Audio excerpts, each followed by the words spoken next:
બોટાદ શહેર સહિત ગ્રામ્ય વિસ્તારમાં વહેલી સવારથી વાદળછાયા વાતાવરણ વચ્ચે બપોરના સમયે વરસાદ શરૂ થયો હતો। બોટાદ શહેરના Paliyad road, Gadhada road, station road, Bhavnagar road સહિતના તમામ વિસ્તારમાં વરસાદ વરસ્યો હતો। બોટાદ શહેરના ભાવનગર રોડ નજીક આવેલ અંડરબ્રિજમાં પણ પાણી ભરાતા વાહન વ્યવહાર બંધ કરવો પડ્યો હતો। જો ગ્રામ્ય વિસ્તારની વાત કરીએ તો સમઢિયાળા, શેખલી, લાઠીદળ, હળદર સહિતના ગામમાં વરસાદ પડતા ધરતીપુત્રોમાં આનંદ જોવા મળ્યો હતો અને લોકોએ ગરમીમાંથી રાહત મેળવી હતી।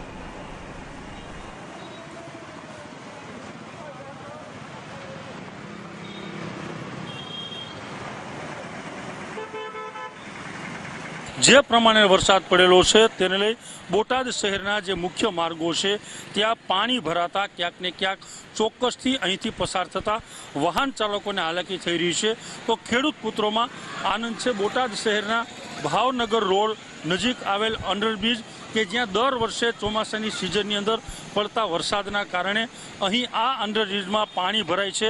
આ અંડરબ્રિજમાં પાણી ભરાવાના કારણે આ અંડરબ્રિજ પરથી પસાર થવાનો લોકોનો જે વાહન વ્યવહાર છે તે સદંતર બંધ કરવો પડે તે પ્રમાણેની સ્થિતિ સર્જાય છે। તો બોટાદ શહેરનું સમઢિયાળા હોય, ટીકવાલી હોય, શેથળી હોય, તમામ વિસ્તારની અંદર ગ્રામ્ય વિસ્તારમાં વરસાદ પડતા ખેડૂતોમાં ચોક્કસથી આનંદ છે।